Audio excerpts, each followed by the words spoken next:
How one should view the enemy. September 12, 1942. My German friends. Recently, the federal propaganda minister published an article in Das Reich that admonishes the German people because there are still many who not only listen to British radio but even give it credence. That shows, writes the minister, a deplorable deficiency in national hatred. These remarkable propositions give me occasion to reflect on a question that is of critical importance for the conduct of the war and for the post-war organization. How should one view the enemy?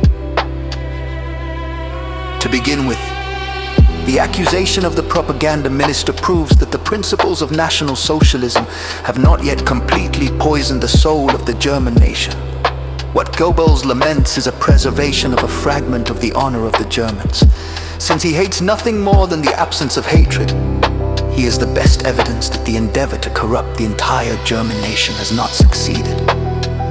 But you will ask, if hatred towards the enemy is poison, what becomes of our hatred toward the National Socialists? Can we fight them if we do not hate them? Is it possible not to hate them when one knows what is being perpetrated by them daily?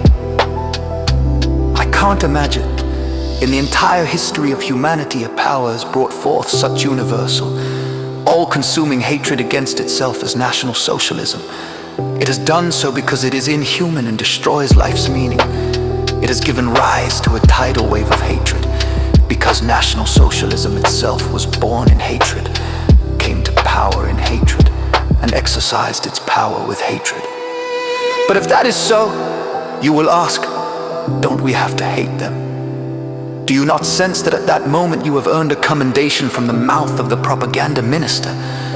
Do you not sense that you are being just as the National Socialists want you to be, servants of hatred, just as they themselves are? For this reason I am telling you, you are superior to the National Socialists, to the degree to which you keep yourselves free of hatred toward them. You are identical to them, to the degree to which you permit yourselves to hate them. But you will ask again, can we fight against them if we don't hate them?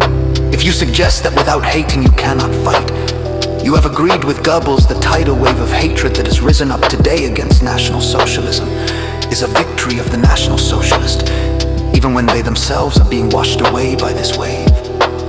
The evil that lies within hatred will beget lasting evil.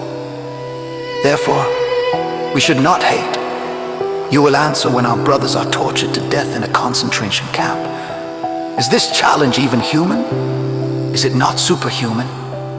It may be that it is Christian, but does the call to love enemies have any real meaning? Is it not the expression of a dream? But if you ask in this way, you have been caught again, because even the National Socialists speak like this. That is the reason they have begun the struggle with Christianity. They take it seriously as their enemy. Permit me to leap from the ethical religious to the political. A victory over National Socialism will be attained only if the victors gain it without hatred. If it is won with hatred, then the conquered have, in reality, been victorious, and a new period of hatred will drag the world further into the abyss. An example from the previous war will make this clear. In Versailles, justice and hatred struggled with each other. In extensive regions, hatred was victorious, and the answer to it was the hatred of the defeated. Whoever hates is committing wrong, and when he then repents of his wrong, he frequently ceases to battle the hateful. That is a piece of history that has led from one world war to another. What, then, is hatred? It is the will to recompense the other's evil with evil. But to repay evil for evil, one must himself do evil. There is but one other will than that of retribution, namely, that of salvation. But it forms a part of salvation that the evil is recognized and broken, and that those things it is doing are punished. For this reason, National Socialism must be disclosed in its wickedness, broken in its will, and conquered in its power. And this challenge is an object of highest passion.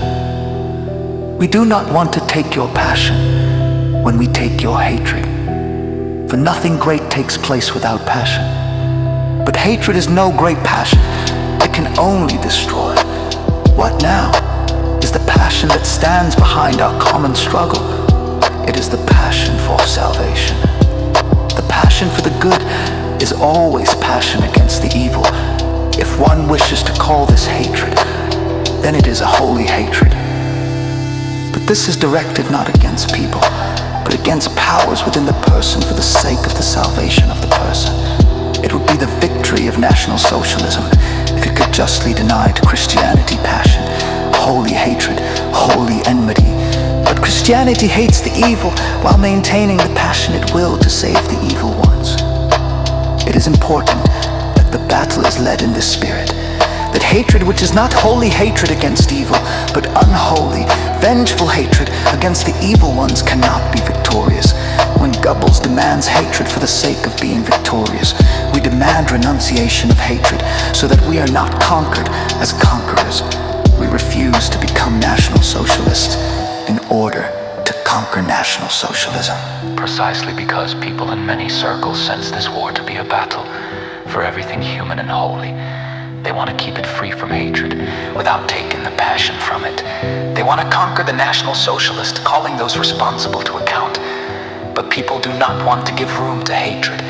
You should join forces with them in the passion that overcomes hatred, which does not avenge, but which will save a shattered world.